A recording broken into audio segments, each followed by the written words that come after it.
Gaza में बसने वाले आम फलस्तीनी के साथ जुल्म और धोखे की तमाम हदों को पार कर दिया है अमेरिकी राष्ट्रपति डोनाल्ड ट्रंप और इस्राएली प्रधानमंत्री बेंजामिन नेतन्याहू ने।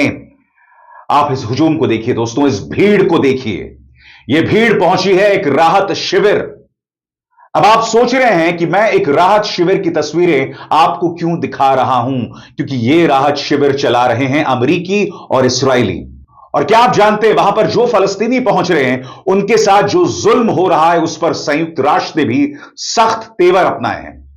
अल जजीरा के मुताबिक इस्राएली सैनिकों की गोलीबारी में इन राहत शिविरों में 3 लोगों की मौत हो गई है और करीब 45 लोग घायल हैं। बताइए दोस्तों, यानी कि कोई मदद लेने पहुंच रहा है उसे भी मौत मिल रही है, और यह मौत मिल रही है आईडीएफ की गोलियों से, यानी इजरायली डिफेंस फोर्सेस की गोलियों से।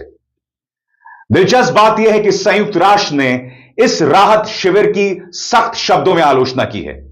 मैं आपको बताना चाहूंगा दोस्तों, इस राहत शिविर का नाम है GHF, यानी गजा ह्यूमैनिटेरियन फाउंडेशन।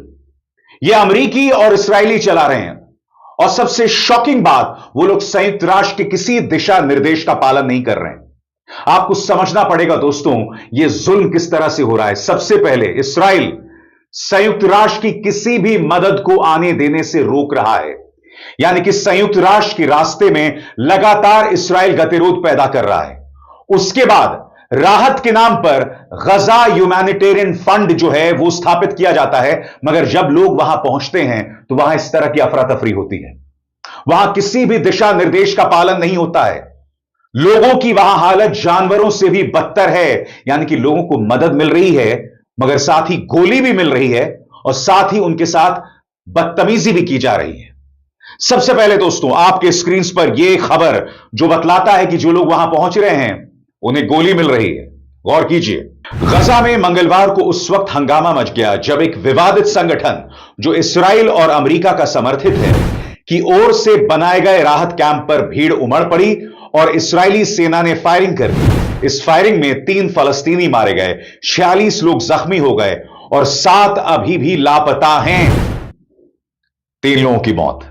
मैं फिर आपसे पूछना चाहता हूं, 3 लोगों को मौत की घाट क्यों उतारा इजरायली डिफेंस फोर्सेस ने? आप तो मदद दे रहे थे। ऐसी क्या जरूरत आन पड़ी कि आपने 3 लोगों को मौत की घाट उतार दिया? और सबसे शॉकिंग बात दोस्तों, यह राहत केंद्र जो है वो दक्षिणी गजा में स्थापित किया गया है, यानी कि एक बार आप उत्तर से दक्षिण पहुंच गए तब आप वापस नहीं जा सकते अपने घरों को। कई लोग यह कह रहे हैं कि जानबूझकर इसे दक्षिण में स्थापित किया गया है ताकि